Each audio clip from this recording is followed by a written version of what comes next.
Thank you, sir. On this positive note, I would request the panel members one by one to address the gathering and share your valuable views to the gathering, sir.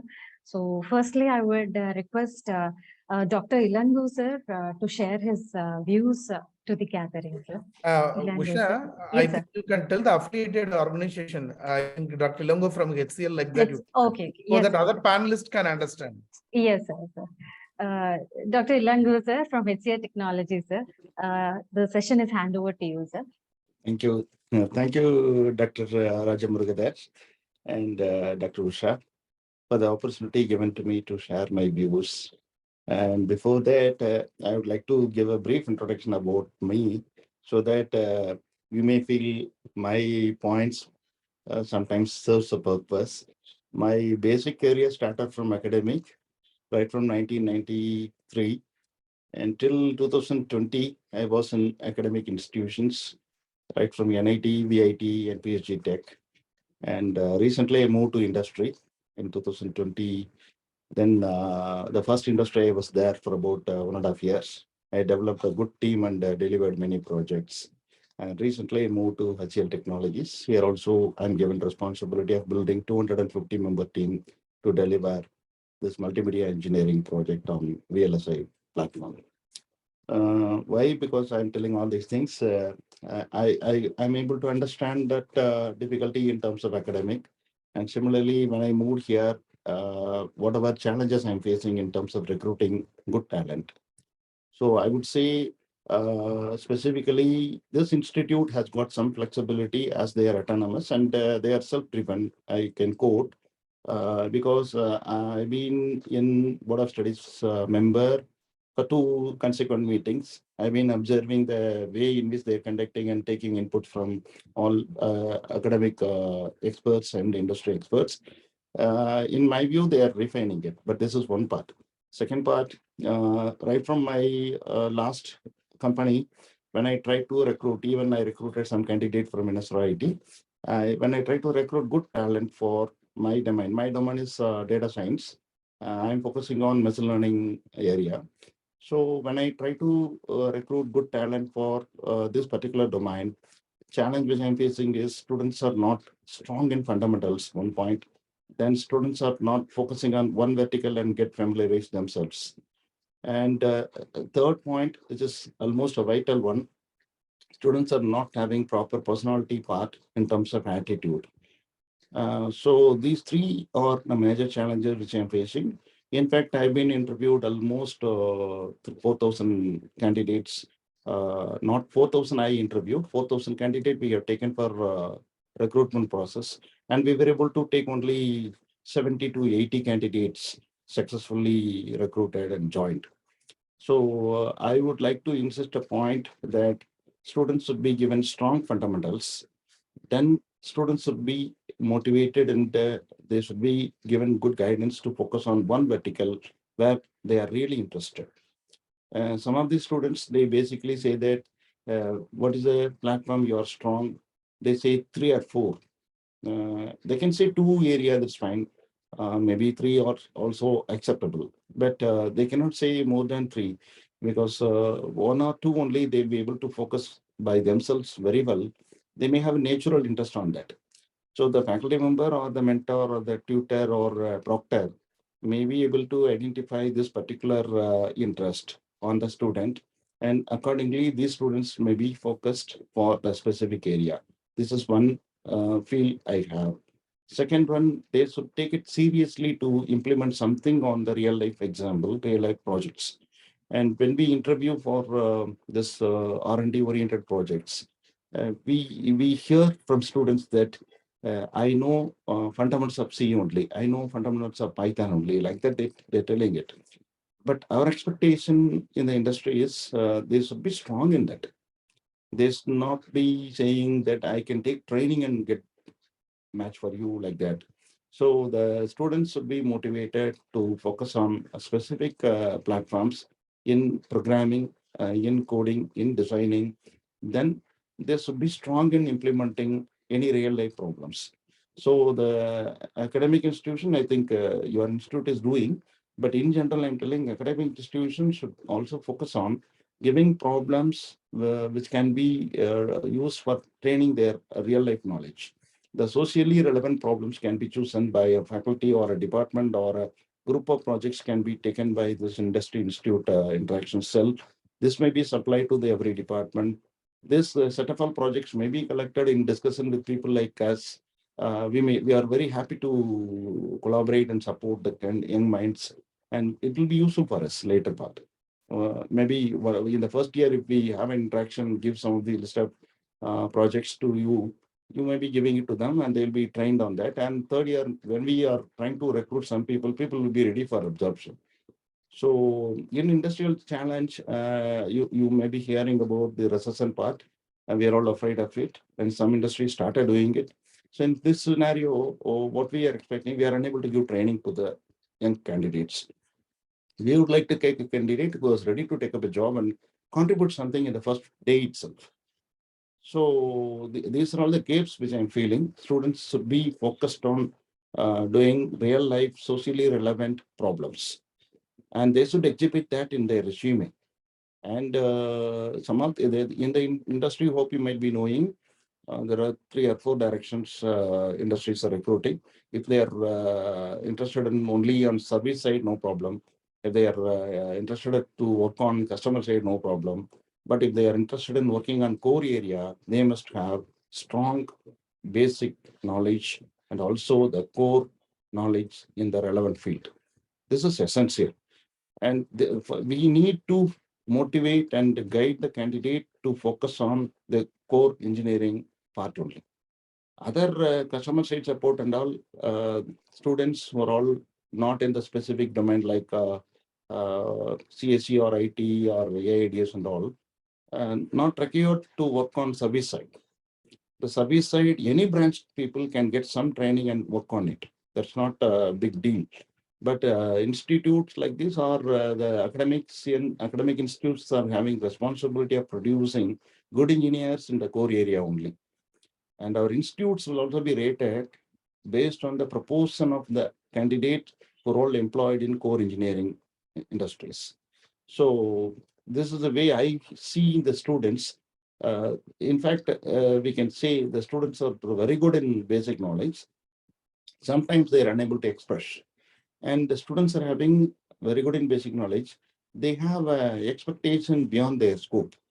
And initially, the students should be taking a real life challenging problem, and they need to choose the industry also in such a way they can go and upgrade their valuable contributions. Then later they can compete for many other positions like that.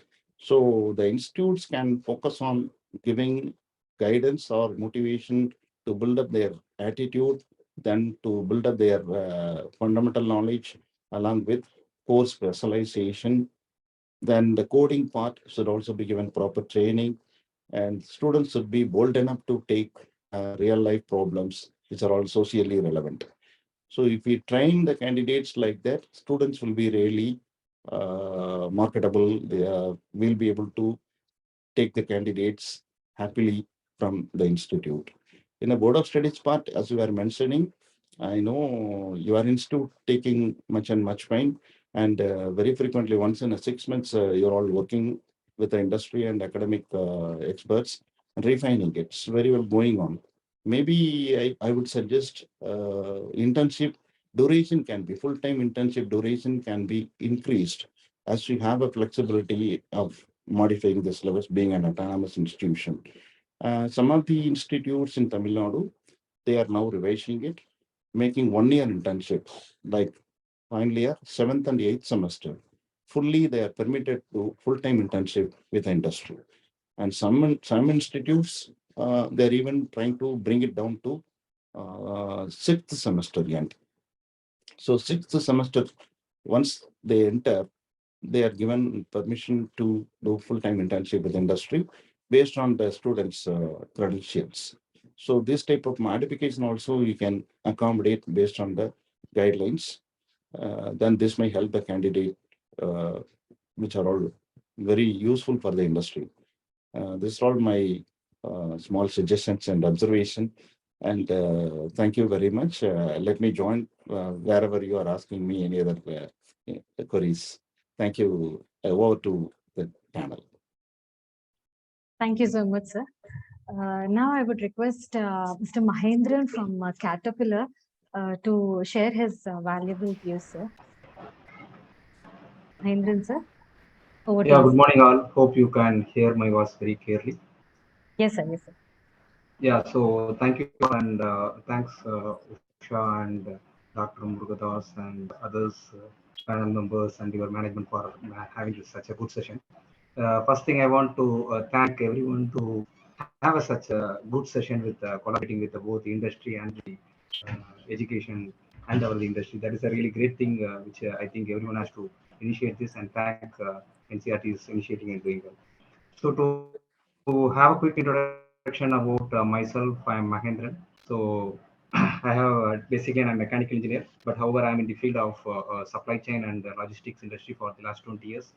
So I've been working with a few auto OEMs like Honda Motors, Renault Nissan, Rafael Tractors, and currently with Caterpillar. So basically we manufactures bigger machines like when you see on the roads with yellow machines we call as a Jeep kind of machines and off-highway trucks. That's our core portfolio. So basically, I'm in this supply chain and logistics industry for 20 years. So I just want to share a few thoughts about this supply chain and logistics industry, which is generally not covered in our engineering syllabus or engineering things. Like whenever we have mechanical or automobile, it will be mostly talking about the machines and more about the automobile. But here, there is an additional, there is a vertical, it's called supply chain or logistics.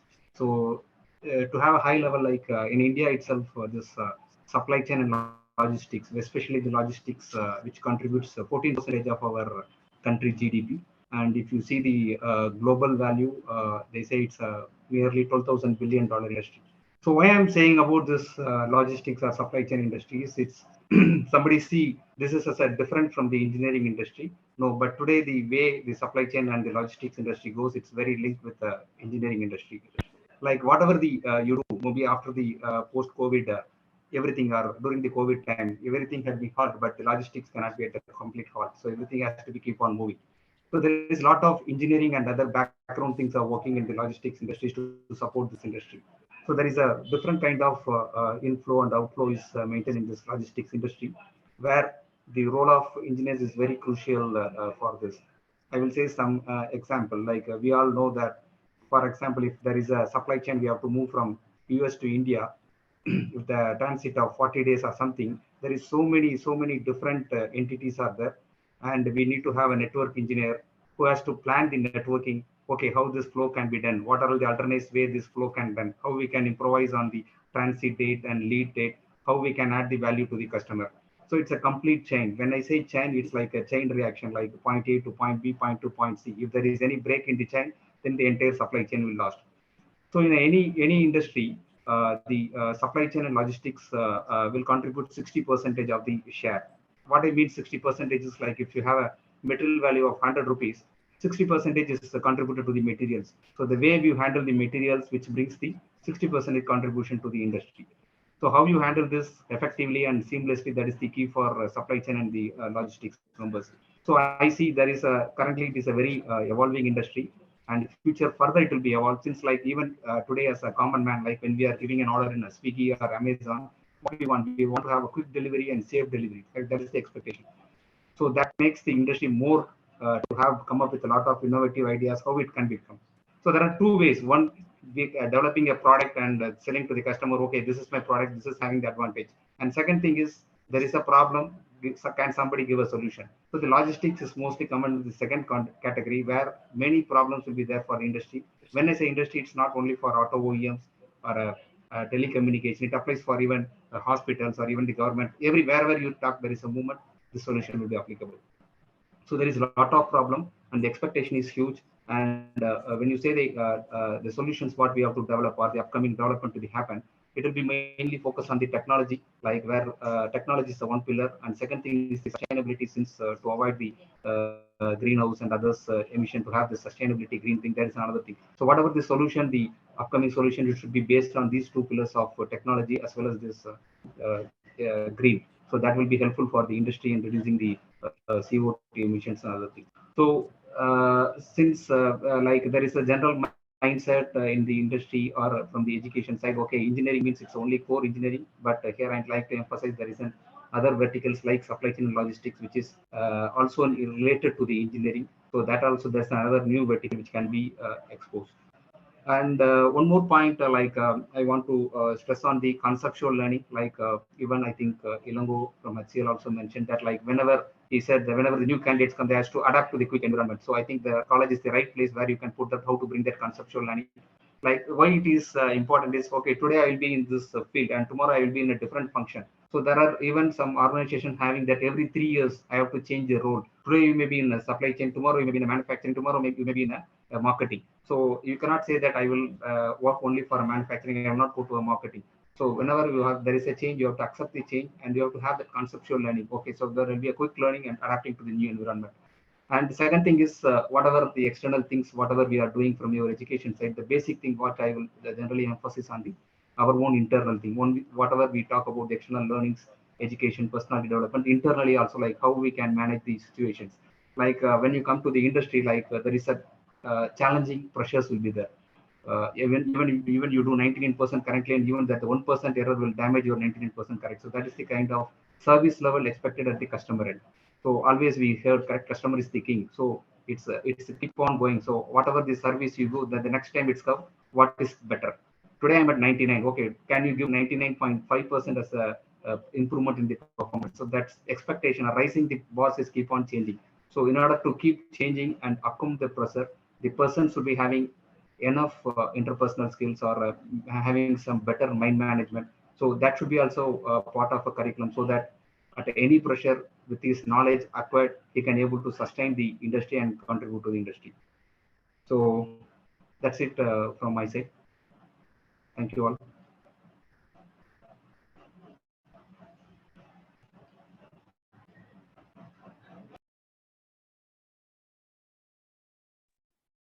Thank you, sir.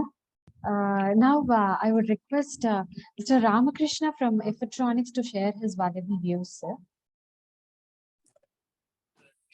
Good morning to all of you. I hope I am audible.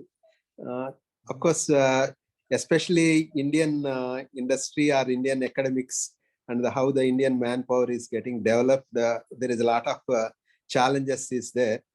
My observation is basically we all thinking that India is growing well and all that, but reality, when we look into the per capita income, especially Indian growth is not that good compared to what is happening across the world. That's fundamentally what we have to look into it. So if you really want to grow, Indian industry has to increase their GDP much rapidly. That is where the value has to be created to the customer. Unfortunately, from Indian industry, when I look into the other part of the world like Japan or even China, our productivities are at least 10% low. That is the biggest challenge which Indian industry is facing today. Why that is all happening? Because first thing is, my belief is 90% of the Indian people don't have a understanding of the financial literacy. That is how really the money will work and how money will be earned and how money will be spent, all that. So because we don't have financial literacy, we all think that the industry will give just like that money to the employees, and similarly, without doing work, industry gets money. These are all lot of illusions were there. But today, the most important dimension across the any industry when we are talking anywhere, what the people are asking is, previously they used to talk quality, cost and all, but today people are talking what is a value.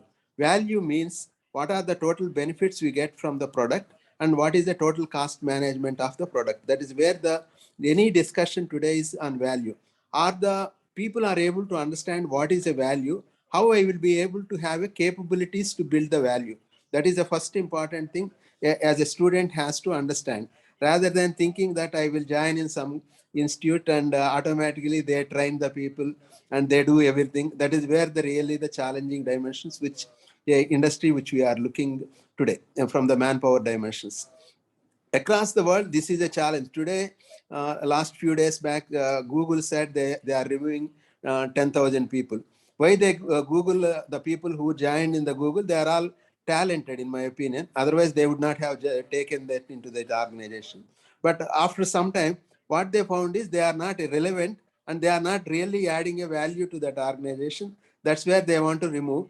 But why they are talking only this is all industries has a one trend. Suppose only one industry start removing the people, the majority people leaves from that organization, joins other organization, there will not be effect.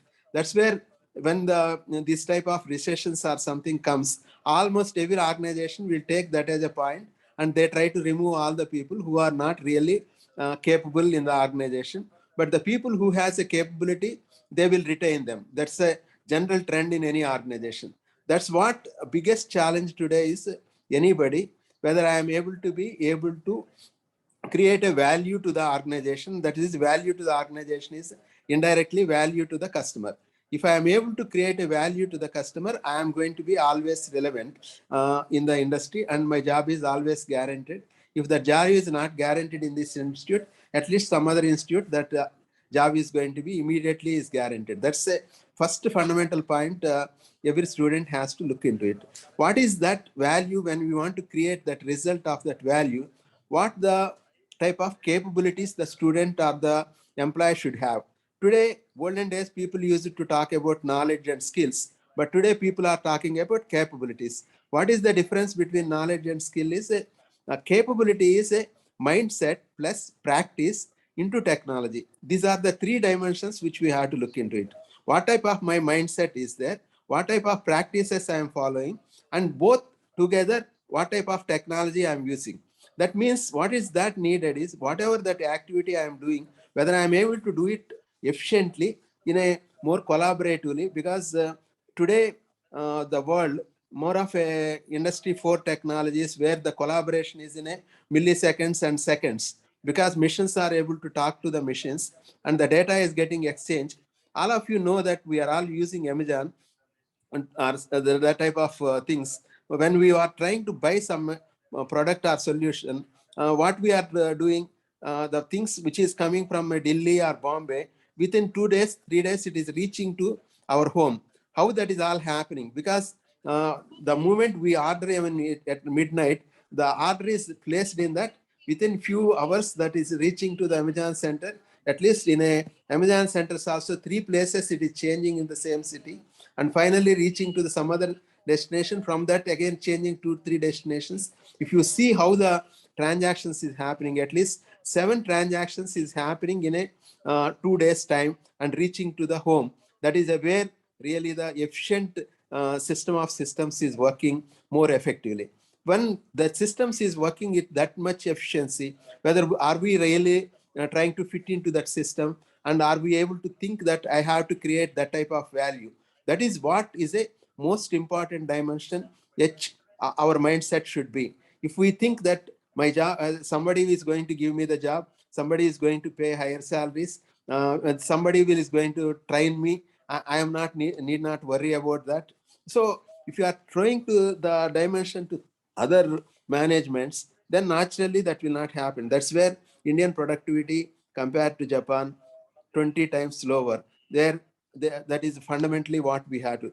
Many times in any of our industries, it's not only our industry. I was a chairman for CI Andhra Pradesh a couple of years back. When I met a lot of industrialists and when I asked them their challenges, everybody said the manpower is the challenge. We can pay more, we can pay even 3 times, 4 times also when there is a productivity. Fundamentally, there is no productivity in the organization. So what is that needed is you need to build a capabilities first aspect. For that capabilities, what are our mindset? Whether I have a growth mindset, that means from today what I do, from tomorrow whether I am able to improve my activity much better. That is what I am doing, how much outcome I got it. From tomorrow, what is that mistake I did? That is the best practice I did, whether I am able to improve to the next day. That is fundamentally the growth mindset. The second is whether I have a learning ability continuously, whether I want to improve my capabilities in learning. This is the type of mindsets which is needed. The other is the practices. What type of practices I am following, whether I am wasting time, whether the best practices to move the things well planned and well optimize the entire activities and commit to the things and trustworthy with other people. When I commit something to the other people, whether I am able to do it, if I am not able to do it, whether I am communicating, because in India, we need to follow up many times. We don't consider that the people will do the work automatically, but when they commit, but they don't do that. So the practices should be in such a way that once we commit something, we should have a all plan, or the technology should be in place where I should be able to plan myself. Suppose if I commit today, I will join here 11 o'clock, I should be able to join 11 o'clock with my using the technology of calendars or whatever it may be. All that has to be, the technology has to be in place. These are all what is needed. These type of capabilities, if somebody has, I don't think is a problem for getting a better job and better the future. Today, we are all seeing the Amazon or some of these companies start paying 30 lakhs, 40 lakhs starting packages. Why they are all paying higher packages? Because they have the capabilities of solving the problem or the writing the better algorithms. When I ask these people how they are able to get that, I asked some of the college managements also, how your people got that? Is there, your college is a differentiator, is the student is a differentiator? They said openly that student is a differentiator, not the college is a differentiator, because the curriculum is not teaching how to develop the algorithms. They teach Python, C, and all that syntax, few of the known examples only, but unknown examples, unknown problem solving is the most important dimension. Any student has to improve their capabilities. Now, what is going to happen in the future? All of you know that everything is becoming a digital. Once it is becoming a digital, every activity is going to be algorithmic driven, whether it is a mechanical engineering or is a civil engineering, or even doctor has to learn how to write the algorithms. So are we having a, unlike olden days, we learn algebra and differential equations and mathematics. Today, the algorithm writing is the key requirement for survival for any professional, because that is the new dimension which we have to start learning. That means the capabilities to learn the algorithms and write the algorithms is the key for success. Similarly, few of the examples, unfortunately, our Indian curriculums and all, from starting from AICT, all sleeping in my opinion, because why I'm saying that is we are now seeing all digital TVs and all, but still 70% of electronic syllabus is based on the picture tube technologies, TV. That's where high frequency amplifiers, modulation, demodulation. But today, 90% of the activities in a digital media is on digital. That means the processors last year, 28 billion ARM processors were deployed across the world, but unfortunately, that is not very better in our curriculum. That is almost 75% of processors used in a entire world is a ARM processors. And again, last year, 28 billion, that is almost more than 3.5 times of the world population, number of CPUs are deployed across the world. How much we have awareness of that ARM processors? How much we are learning about that? It's not just learning about the architecture of the ARM processor, or how I will be able to deal with that, how I will put the program in it, how I debug the program in it. Unfortunately, even still some of the colleges, 8086 or 8085 curriculum was there in the some of the colleges. This is where we are only trying to train the people with the outdated syllabus, which is needed for 10 years, 20 years back. But what is that needed is for what I need today and what I need to tomorrow. Other dimension which I see is the analytics is one of the direction where like Power BI and all, there is a 3 million users across the world. But unfortunately, when I look into the any of the college curriculums, they talk about AI and ML, but they don't talk about that is especially descriptive analytics like Power BI and all. The basics of any analytics, whether to apply the AI and ML, the fundamental is what you need is a descriptive analytics. That is where something like Tableau, Power BI, these type of knowledge, how I can see the data, understand the data, what is the cause and effect of the data, all that has to be known. These are the new dimensions at which world is changing. Are we having exposure to that? Are we able to learn that? So these are the curriculums which we have to put it in a college. whether you put it in a direct curriculum or indirect curriculum, like previously used to talk about the communication skills and all. Similarly, these are the curriculums which we have to bring into the college to add extra skills, what is needed to the today industry. Because unfortunately what is happening is most of our IT industry is a more of a service based industry. That is I am not talking anything negative about it, but the majority of the industry is service based industry. Because of that, we doesn't know what is the end outcomes of the product. That is where the real challenge is. Unfortunately, but worldwide, Industry 4 is emerging much rapidly. When I am seeing across the world what type of factories is building, what type of technologies is getting adopted, they are all very fast. We have to look into that dimension. Otherwise, when you are not going to build our skills to the world requirement skills, I am damn sure the type of changes which is going to happen in all our BPM industry or even the service industry, there is going to be huge change is going to come. So these changes, whether if we are not able to adapt and learn for the future, well, we may be outdated, and maybe today you may get job, but after 4 or 5 years, are you able to be in the job? That is where really the multi-dimensional challenges which I feel is facing in today industry. But for us, even in electronics, when we have to train somebody in a embedded side, especially in the ARM processor side and all, it takes 2 years or something. After 2 years, somebody will leave within 1 year. The other big companies will be giving almost 3 times, 4 times the salary, which will be which we are paying, because they have ready-made product. Whereas we spend 3 years from the raw person to mold them. We spend, even we given salary, we spend a lot of our time. End of the day, whether we are able to get returns from that. This is where the industry also not ready to train the majority of the people. That's where the end of the day, we are not able to make the capable people in the country. Even recently, .NET has, that is especially Visual Studio has full stack development, lot of demand is there. Where we trained 100 people by paying at least every month 2-3 lakhs to the trainer. And then end of the day, after completion of the training, almost 70-80% left. After 6 months, other people left.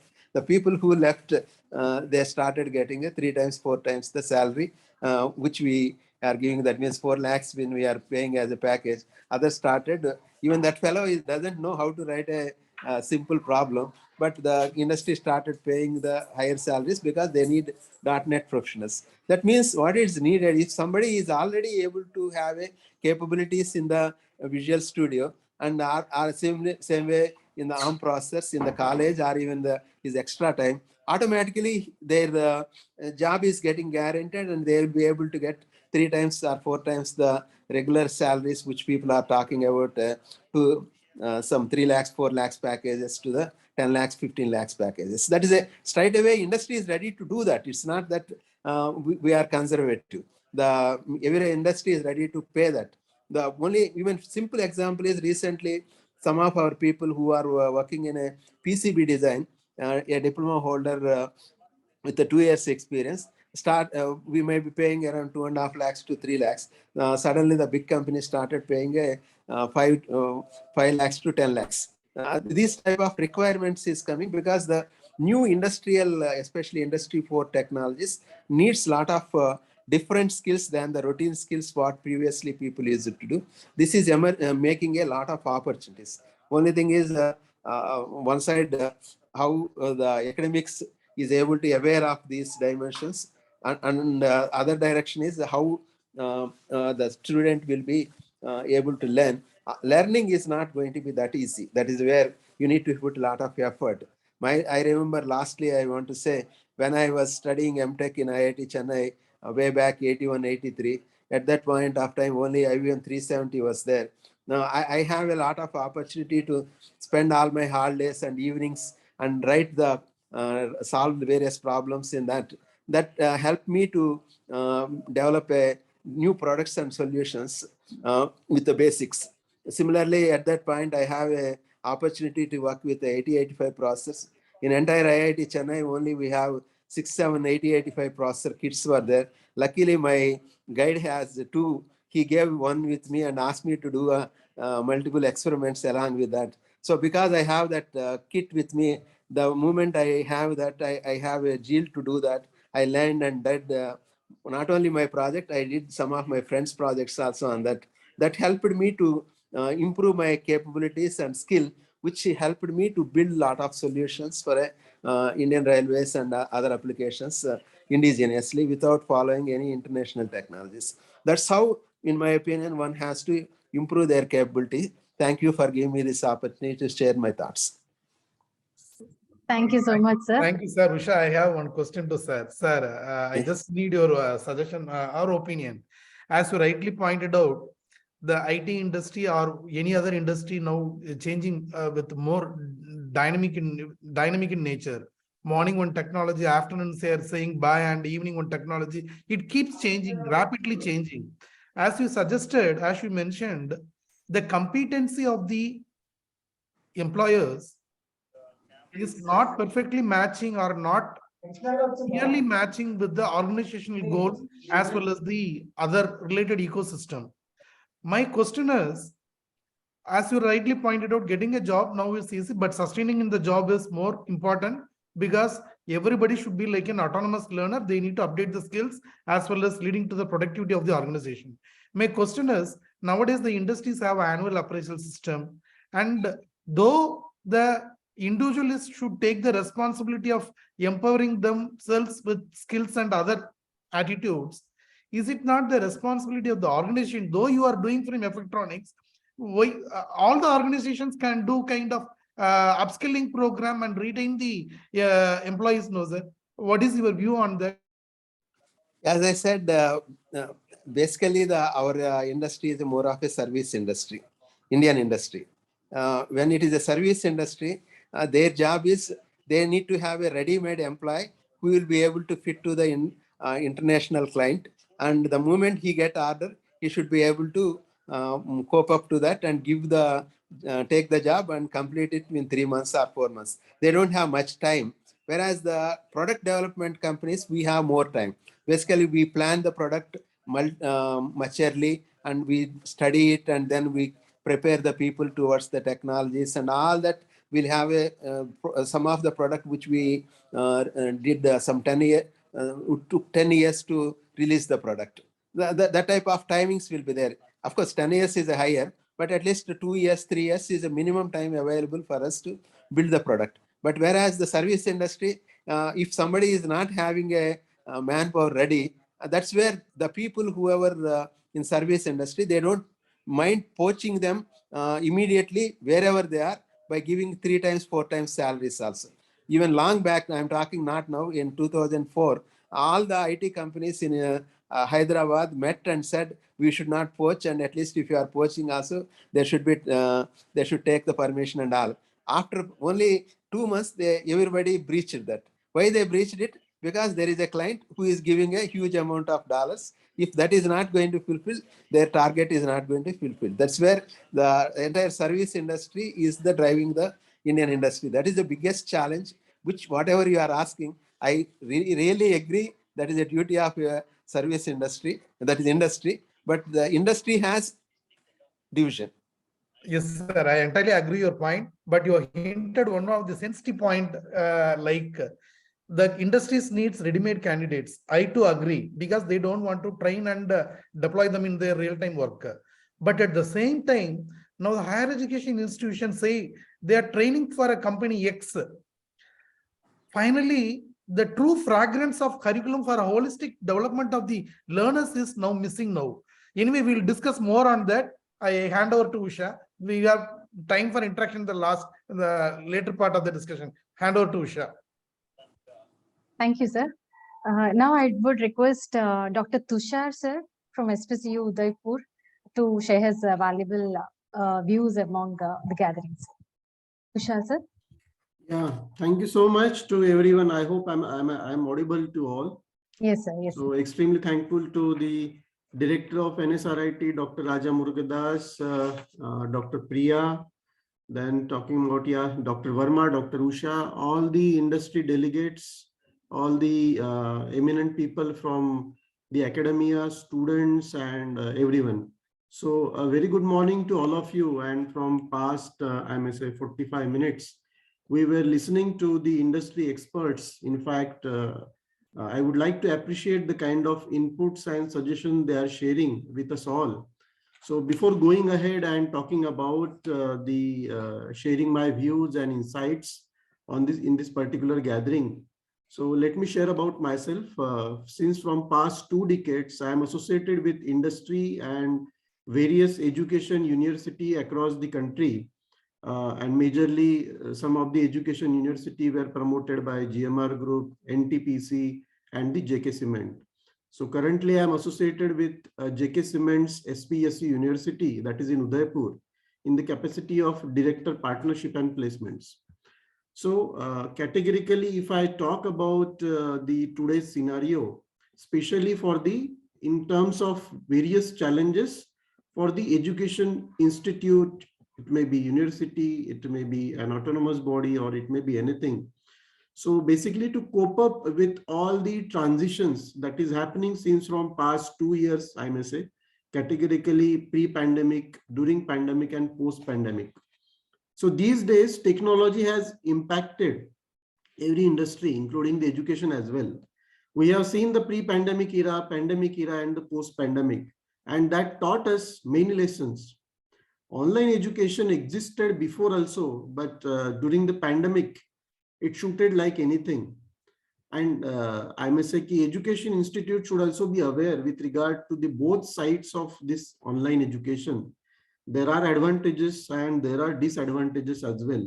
So a lot of I must say the faculty members and HODs are sitting. So they should also realize that yes, online education may save time and money that may be accessible to all. There may not be any time limit whenever any kind of course students can opt, and even faculty can also see. There would be a lot of choices.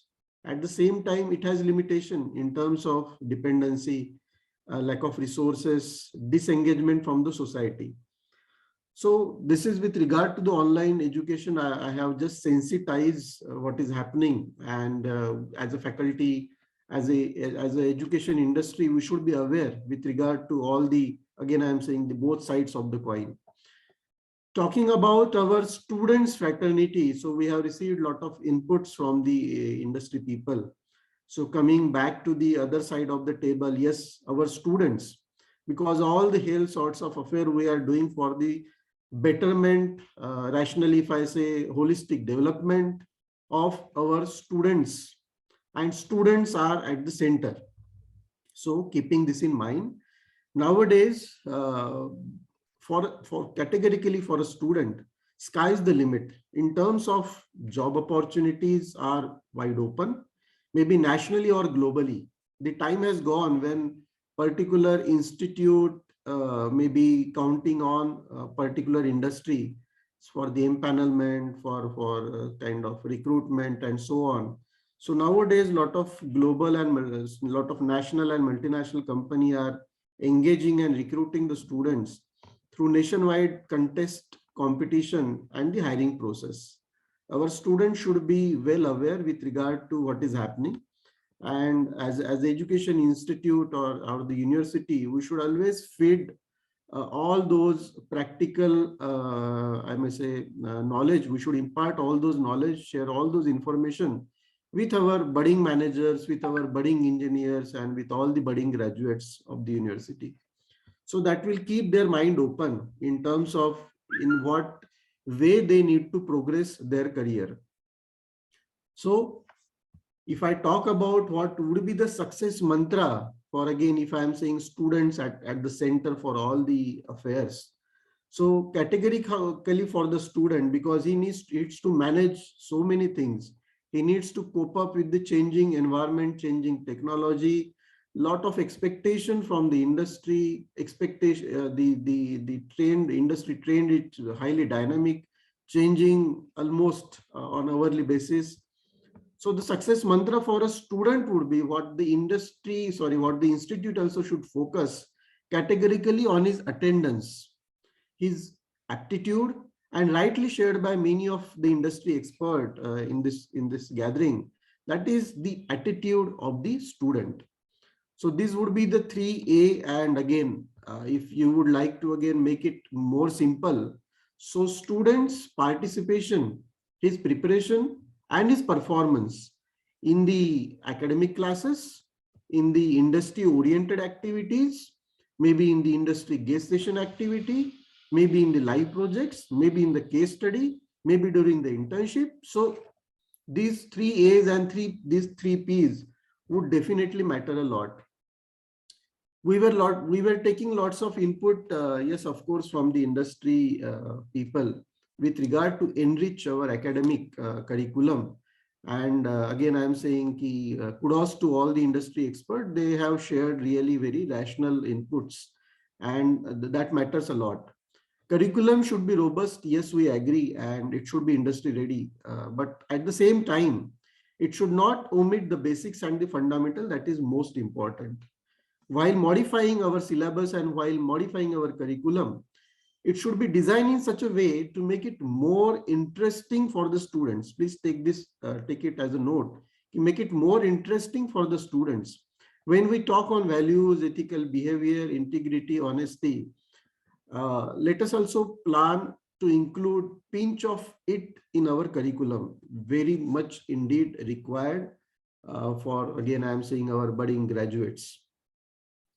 When we say our students are not trying to cope up with the industry expectation, not really able to match the expectation. So as the industry, as academia, what we can do, we need to generate the wisdom. And how we can generate the wisdom? We share a lot of information with the students, fraternity. That helps to improve and build the knowledge base for the student. And with that knowledge, then we need to sensitize and we need to make it happen. The student should know the fact. After getting the information, after building the knowledge base, the student should be aware and he should know the fact.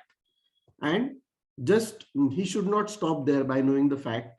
He should be able to apply the fact in the reality.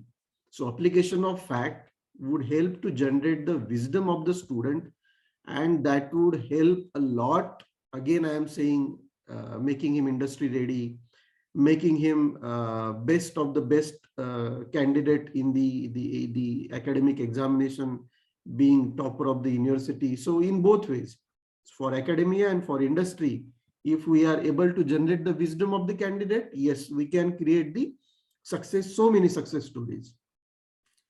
When we talk about the faculty empowerment, when we talk about the faculty, again, who is also at the center of all these, I may say, activities and domains and so many things. So I say, when we talk about any education institute, so academic is the heart. There are many other verticals in the education institute. Admissions are there, placements are there, and so many other activities are there. But we should not forget that academics is the core and academics is the heart. And when we say academics is the core and academics is the heart, then faculties again are at the center point. We should also empower, encourage our faculty members.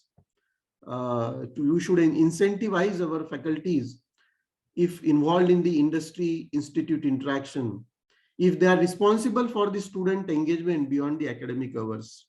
So in that way, let us create a healthy ecosystem, and such ecosystem would be highly, I may say, in favor of, yes, of course, students, faculty. And in that way, holistically, I may say, we can definitely build industry ready candidates and win-win situation for both academia, industry, students, and all the stakeholders. If as an institute, I may say, there would be certain plannings as the institute can do, in fact, to implement so many activities and so make our students industry ready and incorporate in our curriculum. So there are 3-4 verticals wherein a university or institute should work upon. When we talk about engaging the industry, so it is in 2 ways: signing the MOU with them or getting the empanelment with the industry. But this MOU and empanelment should not only talk about the internship and placement, should not only talk about this. they should talk about the getting the academic involvement of the industry expert today, the same way we are doing in terms of getting their input in the design, delivery, and assessment of our curriculum courses. Consulting. Let us get more consulting assignments from the industry, and faculty should deal with those consulting assignments and guide the students as well. Get more and more live project from the industry. Let us help the industry so that the academia should also get rewarded. We should also plan some management development program for the industry professional, for their fresher engagement, for their mid-level managerial positions, and for the senior people as well. Second factor, how we can more, again, I may say, enrich our process in terms of making the students industry ready. So let us arrange some leadership talk, not only just in terms of the inviting HR people. No, it may not work. Let us invite the MDs and CEO. Let us invite the talent acquisition leaders. Let us invite the CXOs of the startups. Let us have more buddy talks in sense of the alumni and the alma coming into the action and giving back to their alma mater. So more and more peer learning will happen in that case. The third major parameter, I may say, the institute, yes, of course, should focus. That would be to have more engagement with the industry people, again, on a big gathering, the way today we are doing. So I may say a kind of conclaves. So we may invite our recruiters in a way. We may also invite the promoters and the leaders of the startups. We can also invite the manufacturing process heads or the functional process head of the industry. We can invite the HR people. So make it more diversified in terms of having the conclaves and seminar and such kind of summit. Make it more diversified. When we talk about the training of the students, yes, of course, the institute is aware how to train their candidate, because holistically, if I say they should be trained for the com skill or soft skill or aptitude or the technical skill. But at the same time, if all those trainings are credit based, then definitely, and timely input if we are taking from the industry people, that may create definitely more impact, long lasting impact, if I'm not wrong. So these are few points here I would like to bring to the notice of all the industry experts and all the academic people sitting over here in this gathering.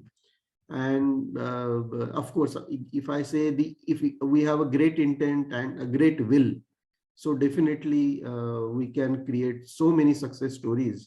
And it's beneficial to everyone. So thank you so much. Thanks to all, and over to Dr. Usha. Thank you so much, sir. Now I would request Mr. Arasu, sir, from Clicks Campus to share his views for the gatherings. Arasu, sir. Very warm good afternoon to all the dignitaries who have been part of this event. It was nice to hear from all of you. First of all, I would like to extend my sense of gratitude to Dr. Raja Murugadas sir, as well as to Dr. Usharani Madam for inviting me here and to share my views in this current scenario of the online environment. It's very happy. I personally feel very happy. We all are based at different locations today, but still we are able to virtually be present at NSRIT Vizag and to share few insights about the online learning.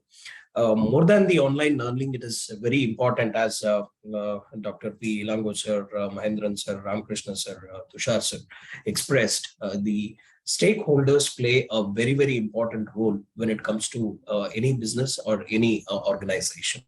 So we know that we work in a socialistic environment, and we cannot call education as business because we don't see education as a capitalistic one in Indian scenarios. With respect to the socialistic environment, even as a college, it has got its own stakeholders. Any student, when any student gets into a college, the first question that the student is going to ask is, how are the placements in the college? Because we, as human mindset is something like this, we never feel success is a journey. We always feel success is a destination. So final destination is important for us rather than the journey what we are going to have. So whatever we are discussing today, as most of the eminent personalities have shared their views in this forum, we all focused on the journey, but it's very unfortunate that the final stakeholder who has to focus on all this is considering it as the destination, that is the student. Students are very much worried about the placement, and the mindset of today's younger generation is maybe because of the influence that they have with the film media or whatever, or the surrounding environment. What they want to do is they want, students always have a mindset that they want to become rich overnight. So that is one of the biggest problem, especially with respect to the youth generation of India. As a person who established two startups, even we have not seen such a dramatic change overnight. So it requires a lot of efforts, and it has its own sweet time to take, because there are a lot of things that we have to experience, and with that experience we need to learn.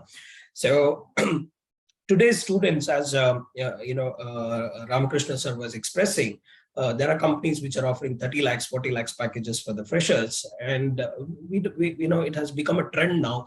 Fat package salaries should be obtained by every student. So that is the reason the first question every student asks is, how are the placements in your college, and what are the best companies which are hiring, or what is the best package that the student has got. But if you can closely observe, among 1 year students, let us say around 400 to 500 students are there in one academic year, not every student has got the fat package, or not every student has been placed in reputed companies.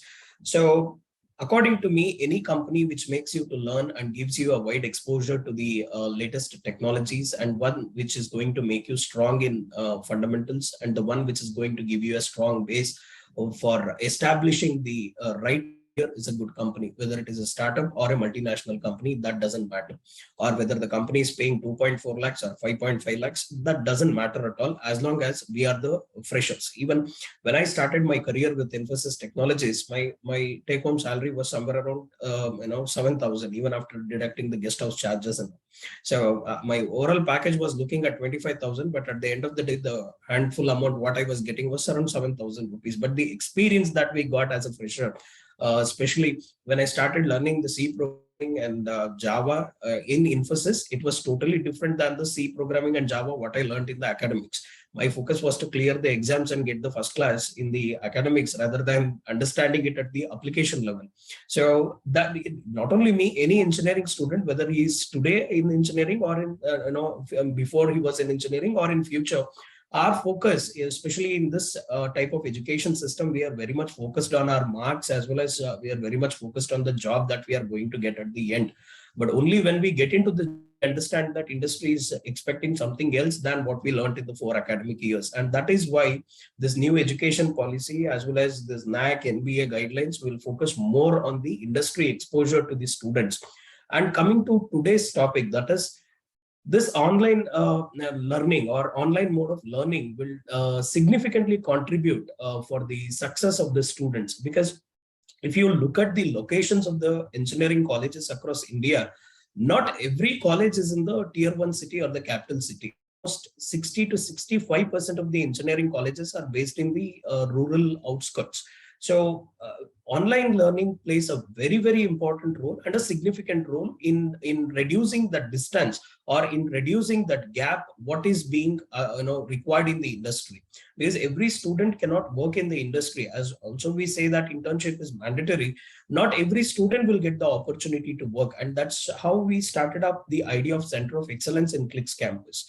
We started establishing excellence in various domains. So it might be in IT or in digital marketing, or it might be in a couple of animation and multimedia technology. Like that, there are several centers of excellence that we establish in the colleges. And the idea is not to train the student. Here, the training plays only 25% role. Remaining 75% student will be working on the industry live projects, because we have an animation studio, we have a software company which works on the live projects. The same replicas of the projects will be given to the students, where they will be having the right exposure. Whenever I contact the they ask me one question: is this training is for how many years or how many months? So what we have done is, as I clearly tell, it is only 25% of the training. 75% student has to do, because in academics, what we do is usually 75 to 85% we are going to do, and remaining 15 to 20% we want the student to do in terms of labs or the hands-on experience. That has to be, the scenario should be reversed. And that is the reason I always say, I think Ilango sir was also focused on this. Earlier, the students were having very narrow knowledge in any one subject, but that knowledge was in depth. Today, the knowledge is wider. If you ask the student, do you know .NET? He says yes. If you know the student, you know Java, the same student says yes. Or you ask student some other technology, he says yes. The knowledge is wider, but the in-depth knowledge is very less in any one of the specific domains if we look at. So somewhere the focus has to be given in such a way that, as Ilango sir pointed out, instead of you becoming jack of all and master of none, today's environment should be changed in such a way that he's going to be the master in one or two, so that he can build his career at the right moment. And most of the students, even when they select their branches of engineering or engineering by itself, they don't know whether they have selected it by choice or by chance. So that question needs to be addressed by the students themselves, because as a college or as one of the stakeholders, the management of the college can provide a platform for the students, but at the end of the day, the paradigm shift has to happen in the mindset of the students, so that they can focus more on why college is doing all this, or why college is providing a platform like this. Ultimate end users are those students. So somewhere, being the teachers or the college management or the faculty fraternity, it is our responsibility to imbibe the essence or imbibe the essentiality of these type of programs, as well as these type of blended mode of learning, whether it is online or offline. Everything cannot be taught in online. Some requires practical aspects as well. So the blended mode of learning will definitely play a very important role, but especially when it comes to the rural college students or the outskirts of the students, if government can also focus on development of the IT infrastructure in a better way. Of course, the central government is working very rigorously on that. So that will help the student to get skilled as per the industry requirements, and that makes more sense.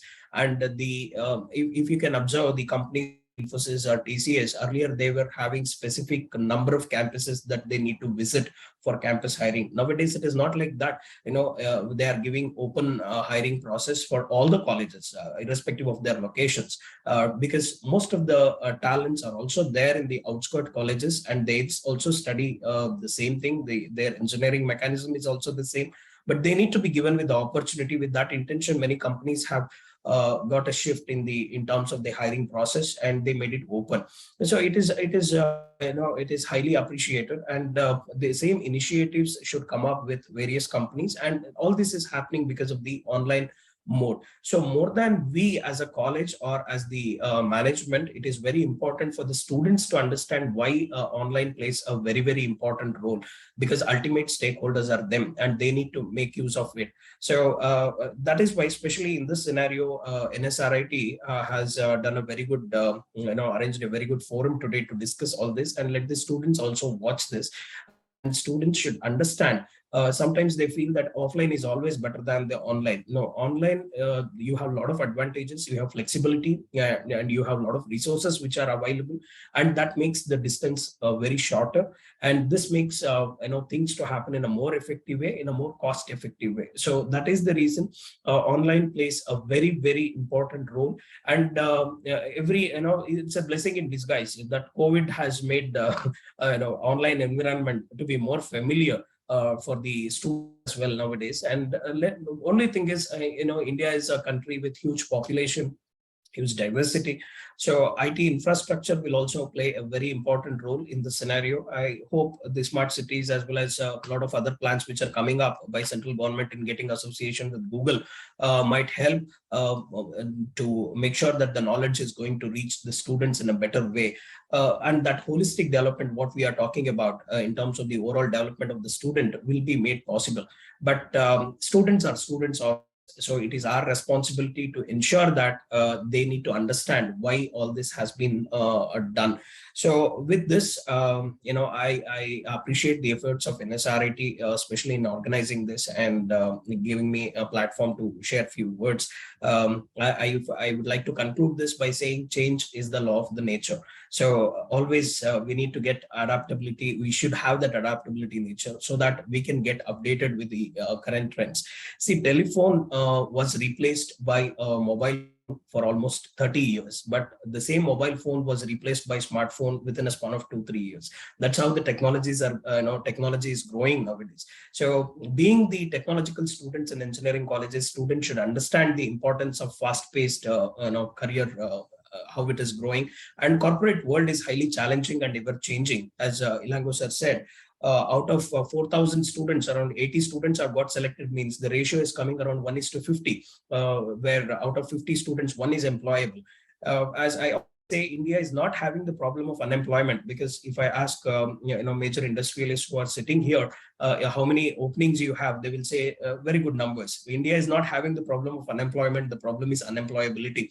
So as the stakeholders of the organizations, it is all going to be our responsibility to practically implement whatever is required. When I visited NSRIT campus, it was, I was amazed to find a lot of centers of excellence from various companies, and the platform that they are giving to the students for the overall development. I saw one who was coding, sitting in one of the labs, and he was working on a live project. And that is what we need in present scenarios of engineering colleges. Every month, at least 70 to 80 colleges I visit personally to talk to students.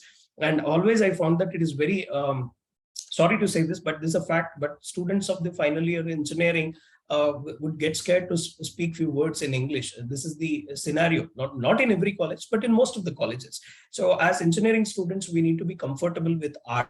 A stands for aptitude, R stands for reasoning, and T stands for technical, and S stands for soft skills. When the if you want holistic development of the student, somewhere when you are being an autonomous institute, that is the most flexible thing you have, where you can accommodate these type of skill development programs along with the practical exposure that the student is going to work. And if you can adopt these things, that will definitely bring a holistic development in the student. So thank you very much for the opportunity that NSRIT has extended to me to share few words. I humbly request Raja Murugadas sir that I have a meeting at 12:30. So thank you very much. Please allow me to leave. Thanks for the opportunity that you have extended. Thank you. Thank you, Mr. Arasu. Thanks for joining us. You can take leave. Thank you, sir. Thank you. Thank you, sir. Thank you. Now I would request Mr. Kiran from Tilicho Labs to share his views to the gathering, sir. Kiran, sir. Thanks, Vishaji. Thank you very much for this opportunity. Thank you, Director sir. Thank you, Verma sir, for giving me this opportunity. It's been a great experience listening to all the industry stalwarts and people from academia. Especially, like, I resonate a lot with Ramakrishna sir's views in terms of the mindset that he's talking about, that as industry people we see it. There are two kinds of mindsets here, right? One is consumer mindset and one is contributor mindset. Okay, so there is a flaw in understanding of students whom I have interacted with from the past hirings. I've been doing hiring from last 7-8 years. Is that like students doesn't have the idea that they are going to be contributors in the company, many of them. So they just look at the consumer side of thinking, what is my salary? Can I get more salary somewhere else? Or like what, what kind of perks the company is going to give and all. That is important while you're choosing a company and all. But the actual side of things is the contributor side is like many of them are not even focusing on that. Like as Ramakrishna rightly pointed out, that value creation. So as companies, we are being paid because we are creating value, and the value that we create should be more than the cost that our client is going to pay us, right? So same thing applies with the students also. So basically, they should be in a position to create and add value to the company, depending upon how much like we are paying them. So that kind of mindset, I think the core of that thing, I've seen that is missing. with many people. So training skills, we can do it. Okay, we as a company we are okay, sorry, I forgot introducing myself. So I run Tilicho Labs. We are a product development company. We're around 50 people team now. We've been in business for 7 years. Before this, I did my first startup and we sold it off to Ola Cabs, and this is my second company. So we've been running since past 7 years. Okay, so like we work with clients like Byju's, and also we develop products for Byju's, Times of India, and things like that. So that is what I do, and I'm like most of the products that we build are all IT-centric products. So basically, I can add value here on IT side of things. So I'm talking about people from IT, background. People when we have this is the biggest problem I see. One thing is about their mindset. Other things we can train. Okay. So now coming to the skills part of thing, which I said we can train. One thing I'm missing is people, as some others also pointed out, people know that they say that they know C programming or Python programming or these kind of things, but the basics are missing. Like they're not great at DSA and algorithms. They are not great at databases and things like that. Though they are doing some certification courses from somewhere, and they are like going online and solving some exercises on LeetCode or some kind of these platforms, but the core problem solving abilities is something I'm seeing that they are missing. Okay, so if these two things are there, okay, one thing is a contributor mindset, and also a belief in themselves and the industry that if they are contributing, they can definitely have great careers. That is one very important core thing that I would like to see in students. And the second thing is from on the technical side of things, they need to have that those core things like those DSA. If it is for an IT or a development job, it should be DSA and things like that. If it is analytics job, they should have that problem solving capabilities. So if that thing is there, these two things are there, then definitely they are employable. So these two things, according to me, are missing. And if institutes can help impart these two things, mentor students to get these two things, then I think there is no dearth of jobs. Currently, like many people fear that there is a recession, especially in the IT industry and all. But if you see the jobs that have been taken away, especially in the US market, it is all from tech companies. So, but all the companies have a tech wing, right? For example, Amazon is a pure tech company.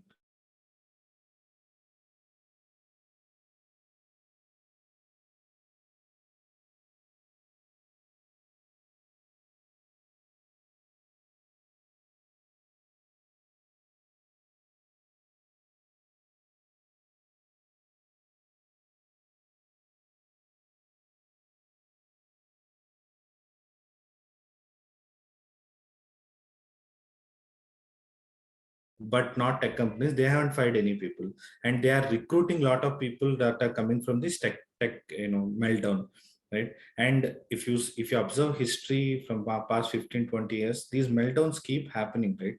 So it's not end of the world. It's not that tech industry is going anywhere or anything like that.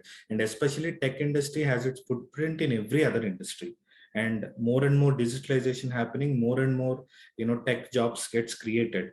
So there is no need to worry that tech industry is going somewhere or tech jobs are going down and things like that. But as someone rightly pointed out, so people take this as a chance, companies take this as a chance and try to reduce their costs. So if someone is not working well, if someone is not contributing, adding value, then people actually pick them and start firing them. If you see, I think 1 month ago, Wipro and some of these big service companies have fired a big percentage of their employees, like 3 to 6 is what I heard, stating reasons that these people joined with fake experience and things like that. It's not that people don't know this before, but now the industry is in such a way that they want to reduce their costs, and now they did this. Right, but given if people haven't joined with a fake certificate or anything like that, and they have right skills and mindset, no one would touch them, right? So the bottom line is tech industry is not going to go anywhere. The jobs are there.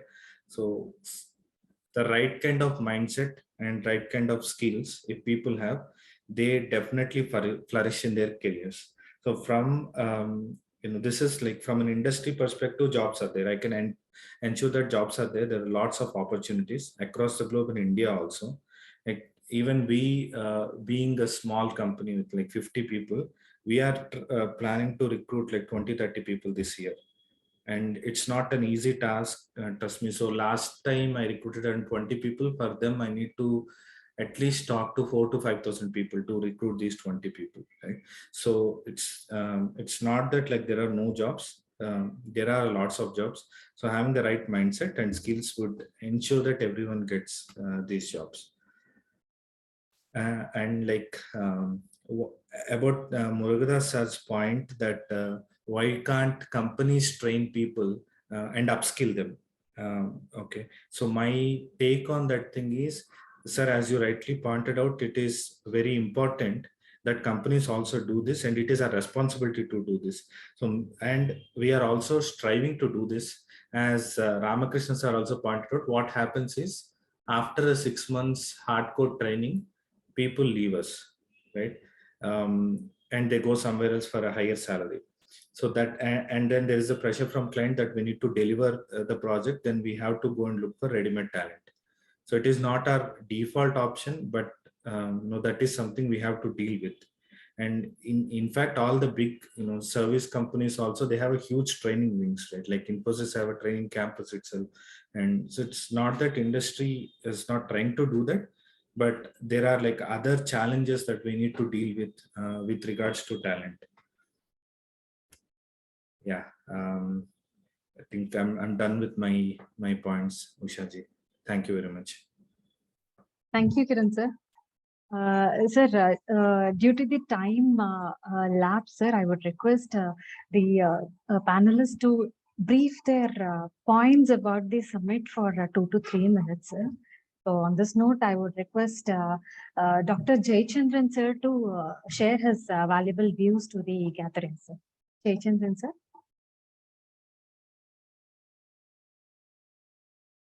Sir, you are on mute. Sir, you are on mute. Jayachandran sir, please unmute yourself, sir. Thanks a lot. Thanks a lot for cautioning me. Thank you. Thank you so much for the opportunity. I thank the management, thank Dr. Raja sir, and then Madam Usharani, Madam Priya for giving me this opportunity. In fact, most of the things have been delivered. So I don't know what yet to be delivered, but still you have given me 3 minutes to fill up. Okay, let me say something futuristically. As I'm looking at the future education is going to be based on the NEP 2020. NEP 2020 says adoption of digital technology and virtual university, then blended learning for the mainstreams, and then hands-on skill where you need to develop the pedagogy accordingly and things like that are all coming. So naturally you will have a tight time for you actually to make your syllabus to be very concise, contextual, and customized. How you are going to do it is going to be a Herculean task. When you start doing it, of course, some of the things that have been given from the very existing system in the environment is Ministry of Education has given some guidelines. Of course, on the SDG part, our SDG part is also in line with the UN 17 charters. And then some of the developed universities outside this country have given some models like CDIO. Most of you would be knowing about these conceiving, designing, and implement and operate models, which is already existing in some form or the other in places like Reliance. We call it D4, which is nothing but the define, discover, develop, and demonstrate model, which has to be intertwined in developing your own curricula. So the first year, second year, third year, fourth year, all the 4 years will have exit. The person will have to go out on NEP model on the first year after completing the certificate. He is at his free will to go out. But the reason could be very simple, like that he doesn't like the campus. So ultimately it's going to be in the future, not only the curricula, but also the campus is going to play a very vital role in case you want to have the students to continue in your own campus. The campus should also be made attractive with all the co-curricular activities, whatever you need to develop at that point of time. So students, we are not talking about employment, we are talking about employability. Employability means that the whole curriculum should be stuck or should be made in such a way that at the end of the program, the student should feel quite immersively that he has got the capability or the competency actually to do the job that can be given. As somebody was saying, that right from the day one, he will be able to deliver the goods. So that kind of a competency is supposed to have even before exit of the campus. That is what employability is all about. If you want to do that, then we will have to have that kind of a curriculum in place with all the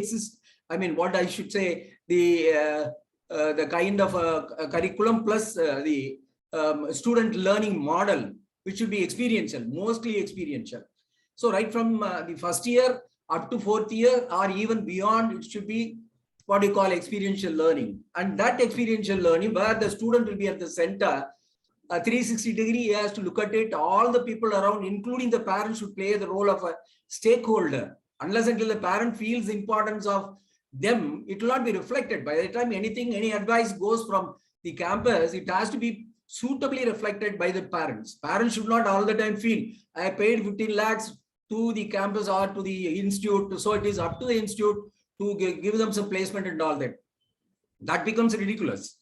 So now all said and done, if NIRST are looking for some external perception where people will likely to come and join, then they will have to go for better accreditations and continue with all the programs with all the better accreditations.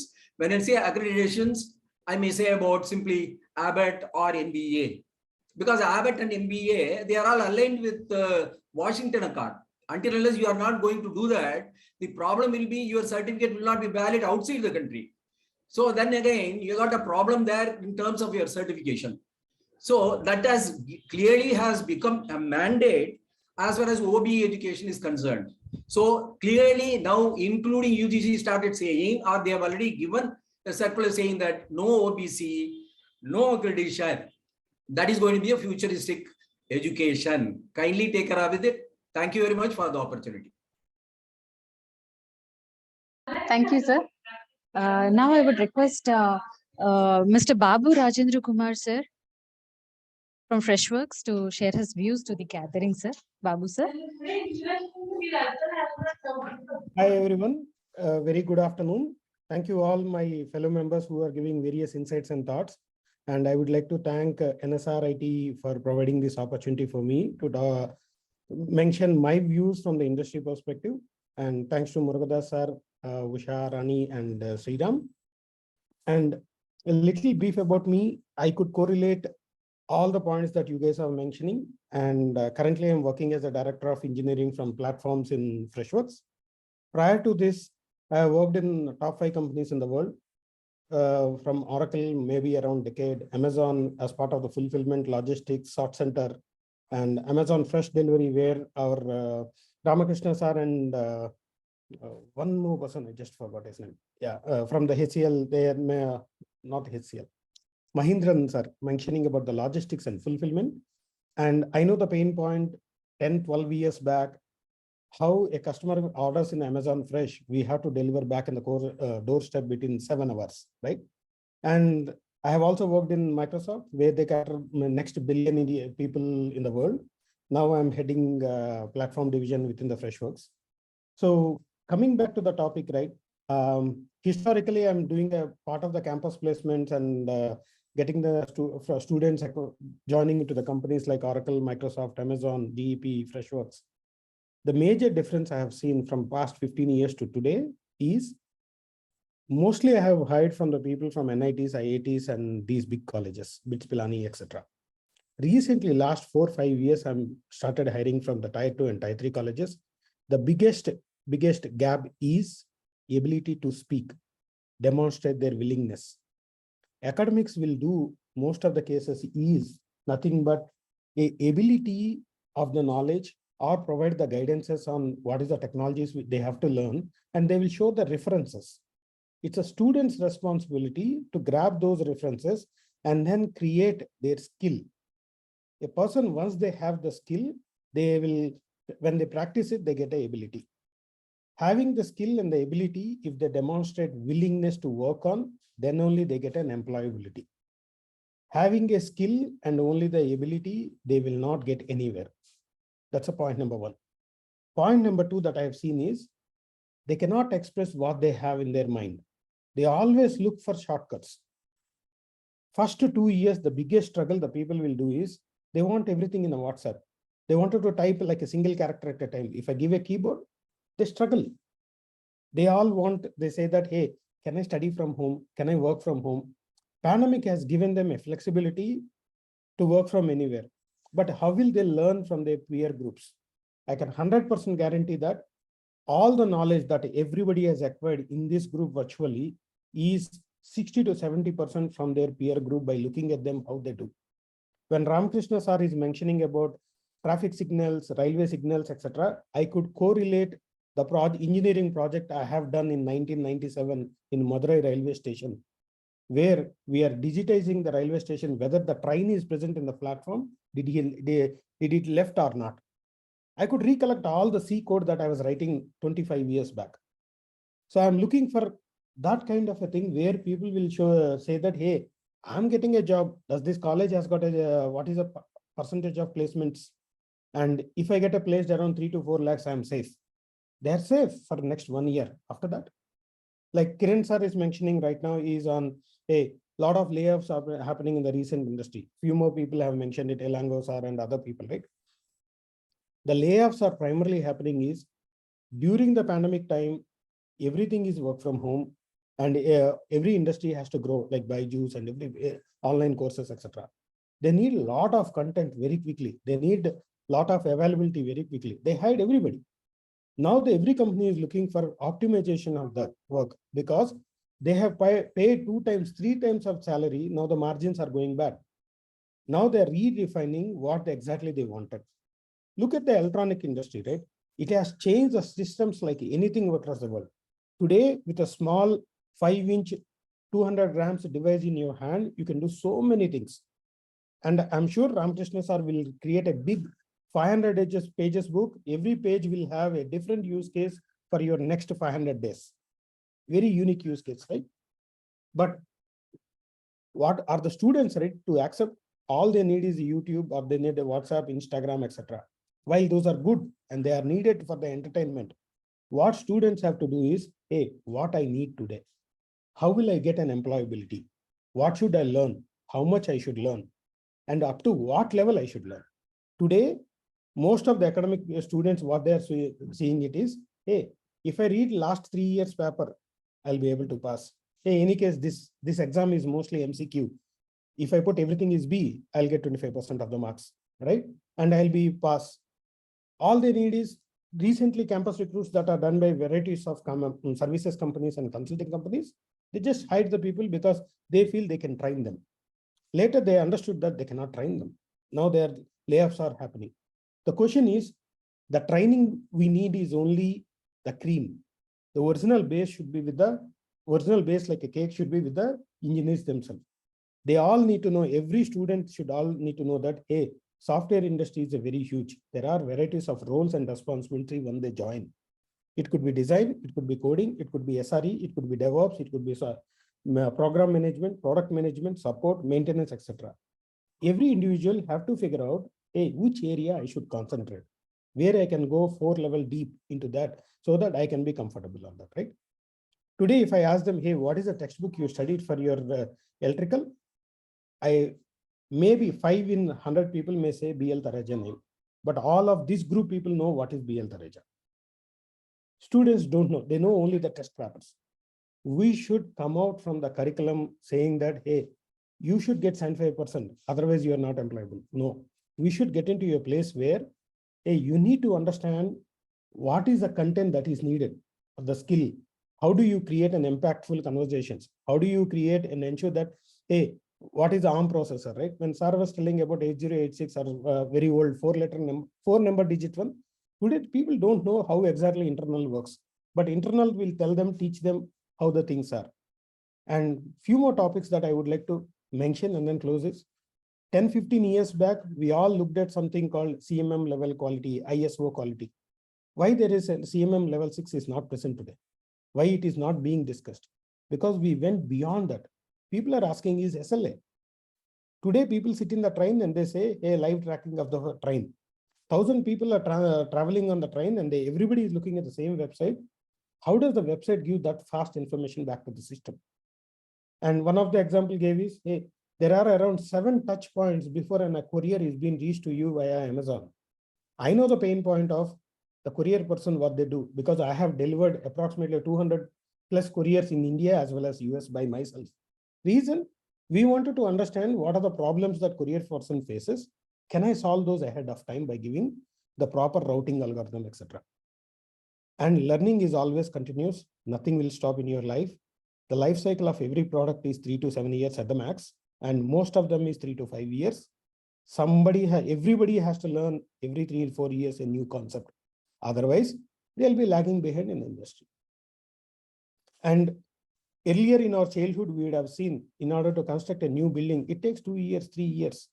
Today, the construction equipments have changed in such a way that in 22 days, a floor is completely ready. In 75 days, a floor is completely ready to occupy and start working in the offices. How come, why those things have come that fast? What is that the industry is changing, right? Earlier, heart operation used to take many hours. Today, doctors do heart operations in 35 minutes, 45 minutes, and they do multiple operations in parallel because the other doctors keep the patient ready in parallel in the background, right? So everything is become a supply chain kind of an industry. Sequence is important. Every data point at every step is very, very important. Multiple signals have to come. So students have to start thinking, hey, what I learned is the basics. How should I go into next 3 steps down? And how do I go back into go to the future and see, hey, who should be my mentor and how should I reach to them and learn them? And I would like to wish everybody all the best. And for all the students who are listening live YouTube video here, it's good that you're learning a lot of concepts from Udemy, EDX, and a few other places, but learn from the basics. Don't learn only from the use cases or this is a code and this is the outcome, but understand how the code works. You should start thinking from the R&D mindset. That's a step number 2. Don't satisfy with your surface knowledge. Ask for the questions. Hey, what is that after this program? Where it is going to be used? How frequently it is going to be used? What happens after that? Create your curiosity mindset. Create a confidence within you, build a right attitude, and speak with clarity. Thank you very much. Thank you, sir. Now I would request Mr. Venkat Reddy from Vihan Electrics to share his views to the gathering, sir. Venkat Reddy, sir. First of all, good afternoon, everyone. Ma'am, is it audible? Yes, sir. Is this, yeah. So first of all, I would like to thank the NSRIT college management, especially Murugadas sir and Usharani madam for conducting such a wonderful event, because this is a wonderful place where, there are so many takeaways. Being an entrepreneur, being into an academician, and, I have a lot of points written on paper from all the different people. I thank all the amenities for sharing their views. And as time is pressing, I just want to make it a very little short from my end. There are a lot of points that have been covered by other people over here, and coming to this students getting into the campus, like placements, or from the perspective of the colleges, also being working with colleges, like conducting workshops and events, and we also recruit people from the colleges directly. I see there is a lot of gap between the industry requirement and the studies that what we are trying to do. In this right now, particularly we are in industry 4.2 technology zone, where you have big data, cloud computing, IoT, 3D printing, drone. So there are a lot of scope in future that they have to come up with some technology, rather than talking about mechanical engineer, electronics engineer, or a computer science engineer. I think the future is something where you will be called, are you a drone engineer, or you a data scientist, or you are IoT engineer, or something like that. So I see that I recommend college people, or the academicians, to check forward, saying that you are not studying only one subject, or in the outside world, it is not only one content that you're going to develop. It is all about multidisciplinary. You should know how the technology is going and what direction the things are moving. For an example, if you take, Amazon is one good example to see the change what has happened in last 2-3 years. 2 years back, if any product, if you want to buy it in Amazon, it was just a picture you want to see. But nowadays you have picture, 3D model, as well as the size mentioned with the 30 seconds of a video as well. But in future, the same Amazon will give you the hologram effect, where you can see, take out your camera and select the product which you want and see whether you can fit it in your home, or in a place where you want this product to be used. So hologram effect, or AR VR visuality will create more user friendly. And I give this common example for all the students. When I go there, I tell them that when you open your fridge door, refrigerator door, you see a lot of materials inside. And whenever we want to buy vegetables or something like that, we want to identify which are left over or which are required. But in future, with the IoT technology and all, it is simply say that, sir, you have left over with 6 eggs, you have to buy 6 more. And if you go with Big Basket, there is a special offer. And you buy with the Paytm or Phone Pay, you have a cashback. And with the delivery boys, you will get it within 2 minutes or 5 minutes or 10 minutes. And at the end of the day, you have nothing to do with it. It's all about the technology that is going to change. So with this small example, it is clearly understood that, students need to understand what is happening in the real world. And at the same time, I request college management to have this kind of sessions for the students, like, instead of what one of the mentors was saying, that, instead of only the HRs coming, it is CEOs, CFOs or CXOs, they have to come down to the college. They have to interact with the students. This is what the product that we're building. This is what the talent that we are requiring it. And this is what you have to go to the next level, which we are expecting. Parallelly, the student should also be mentored, saying that, the real life challenges, what Elango sir was mentioning, that, the small problem statements, and especially the real challenges which is happening in the real world. If you can give them small challenges for every semester, or every year that they were working on, they can identify it, they can come up with an option. Let the faculty also help them in supporting each other, and ensure that, let them understand what the real problem is and which companies are working on it. Because without understanding what that companies or what that industry is doing, because when you talk about mission oriented or mission related, there are a lot of technologies which are adding upon. So I request, like, putting this industry 4.0 technologies as a basic fundamental, and for every semester, let them go and search for one technologies. Because for an example, if you take drones, so most of the people, they are very much fascinated about drones, seeing at marriages or seeing at functions that they take drone shots or photos and everything. But that only drone has got a lot of applications, whether you take it in agriculture, whether you take it in healthcare, whether you take it in a rescue system, military. So there are so many sectors. So people need to understand which sector they want to select. So some people, they want to join in Navy, but unfortunately they come down to engineering. Some people, they want to be an agricultural farmer, but there were situations where they have to do some other aspect, like, they were passionate or something. So now, because of national education policy, a lot of students have an opportunity to get into whatever the interest that they have got. So identify the passionate students, tell them what technology which is available, and you can also help them, or we people also can help them, like, what are the different companies that they are working on and how the future is going to change. Putting all this together, the syllabus or the content or the driven through the internships, or the direction of internship at their particular college duration, because the 4 years is very important for every student, because that is the only time that they can mold themselves, or they can tune yourself, and they can make sure that, my career path is this, my direction is this, and I want to sustain in this. And as very much familiarly said by Ramakrishna sir, it is very important about the mindset, the criteria, and the technologies that they want to get in. Without that, even when I was studying electronics was the early stage in 2010, something like that. I was talking about electronics, PCB designing, soldering, and a lot of railway related projects and all. So that, as an engineer of electronics, I was very much passionate on that. So people has to know about the companies. People should know about the technologies that is taking forward. And I request faculty members also should grab some knowledge, like, what is happening outside, and push it towards the students that, see, hey, this is what happening. Anyway, the WhatsApp, Facebook, or, YouTube, there are a lot of shorts, and, there are a lot of updates that they gain.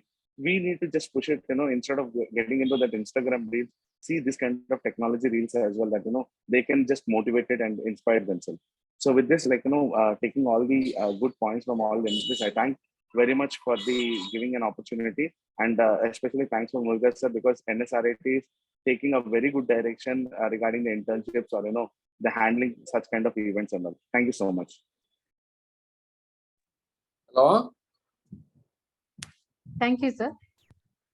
Now I would request our academic heads, Priya ma'am, Naveen sir, Shankar sir, and Tripli Krishnam Naidu sir or Shiva Prasad sir, any one of you, if you wanted to share some aspects regarding the internships or regarding the curriculum changes that we have made in the Sure. NSRIT and all.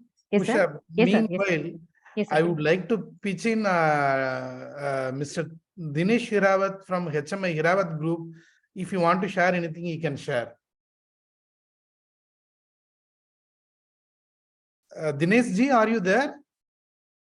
So just now I asked him, sir, Okay. he's not in Okay. a position to talk. Okay. Actually, he's not well, but he joined. Yeah. Okay. No Yes, issue. sir. No issue. Yes, sir. Okay. So, anyway, any other members would like to share any inputs so that we can take it forward into action?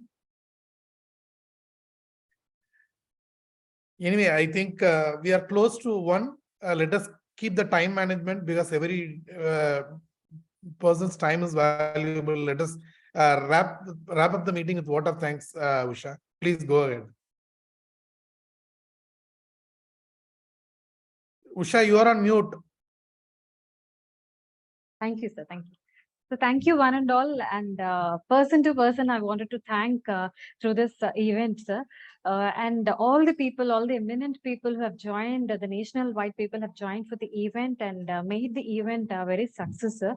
And depending on your experiences and your exposure to the industry and all the academia and also the industry expectations towards the students' career also has been pointed out well in this particular event, sir.